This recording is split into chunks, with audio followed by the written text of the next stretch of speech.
त्यांनी तर लोकांच्या मनामध्ये विष पेरण्याचं काम केलं. त्यांना ते बोलल्याशिवाय मुंबऱ्यातून त्यांना निवडणूक म्हणजे जिंकताच येणार नाही. ती ठरवून केलेली कॉन्ट्रोवर्सी आहे. मोठ्या बापाने बोल सांगितलं म्हणून पोरांनी काही बोलायचं याला काही अर्थ नाही. त्याने तरी स्वतःची थोडीफार अक्कल वापरावी. शरद पवार साहेबांनी पण त्यांना समजावलं पाहिजे होतं की ते स्वतः स्टेजवर होते. मुख्य तरी विधान करून प्रसिद्धी झोतात राहणं हे आजकाल एक फॅशन झाली आहे. हे तर चुकीचंच आहे. हे असं कसं बोलू शकतात? एक पोरकटपणा, शुद्ध पोरकटपणा. अगदी डोकं फिरलेला माणूस किंवा भरसटलेला माणूस किंवा फ्रस्ट्रेशन कुठे काढायचं तर या ठिकाणी काढता येते. ह्यांना माहीत नाही हे मांसाहार होते का काय होते. आता हे सगळ्यांना माहिती आहे कसे आहे काय आहे. रामचंद्र प्रभू रामचंद्र एवढं आपण रामायण वाचतो, काय काय बघितलं किंवा त्यांनी पण आम्हाला पुस्तकंसुद्धा होती ना. इथून आता दिलगिरी व्यक्त करून फायदा काय आहे? पहिलं बोलायचंच नाही.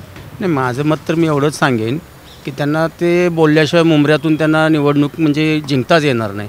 त्याच्यामुळे त्यांनी हे वक्तव्य केलेलं आहे. दुसरी गोष्ट म्हणजे त्यांना ती मुस्लिम वोट पाहिजे आहे.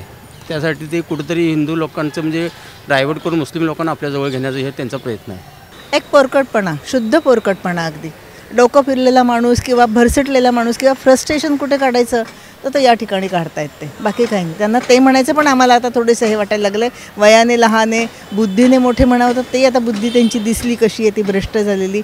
आणि हे असं वक्तव्य त्यांनी करू नये. आणि उगाचच कुठेतरी चार डोके भडकवायची आणि मग हे घडवून आणायचं याला काही अर्थ नाही आहे. एकतर हा विषय आत्ता आणण्याचं कारणच नव्हतं. तो मांसाहारी होते का हे होतं ते देव होते. तर त्यामध्ये शिरण्याचं कारणच नव्हतं. आणि मला असं वाटतं की कुठच्या तरी विधान करून प्रसिद्धी झोतात राहणं हे आजकाल एक फॅशन झाली आहे. तर ती त्याच्या अनुषंगाने हे आव्हाडांचं विधान असं मला वाटतं. नाही, त्यांनी म्हणजे कसं त्या शब्दावर ठाम राहिलेत. फक्त त्यांनी काय म्हटलं की ज्यांची कुणाची मनं दुखावली असतील, भावना दुखावल्या असतील तर मी दिलगिरी व्यक्त करतो. म्हणजे हे अगदी चुकीचं आहे. अगदी चुकीचं आहे. अगदी ठरवून केलेली कॉन्ट्रोवर्सी आहे. मोठ्या बापाने बोल सांगितलं म्हणून पोरांनी काही बोलायचं याला काही अर्थ नाही. त्याने तरी स्वतःची थोडीफार अक्कल वापरावी असं आमचं म्हणणं आहे. हे म्हणजे कसं देखल्या देवाला दंडवत की मी माफी मागितली. त्यांना स्वतःला काही असं वाईट वाटलं किंवा त्यामध्ये काही त्यांना पश्चाताप होतो आहे असं मला तरी नाही वाटत. मग अशा माणसाने कुठल्या मोठ्या पोस्टवर राहूच नाही ना. तुम्हाला जर वाहवतच जायचं आहे तर जनरल माणसं जी वाहवत जातात त्यांच्या कानाखाली वाजवलं होते, मग तुमच्या कानाखाली वाजवायची का? हां, मग तुम्हाला हे कळायला हवं ना आपण कुठल्या पोस्टवर आहे. चार लोक आपल्याकडे बघतात, ते चार मुलं पुढची पिढी आपल्याकडे बघून घडते, मग आपण असं वाहवत जायचं. शरद पवार साहेबांनी पण त्यांना समजावलं पाहिजे होतं की ते स्वतः स्टेजवर होते. त्यांनी समजावलं पाहिजे होतं पण तसं नाही झालं. पण आता हे 22 तारखेला जर जल्लोष आहे, दुसरी आमची दिवाळीच आहे. त्यामध्ये काही म्हणजे दुसरं काय बोलण्यासारखं नाही. आमची सेकंड दिवाळी आहे म्हणायची 500 वर्षानंतर सगळे आम्ही ते जल्लोषमध्ये साजरी करणार.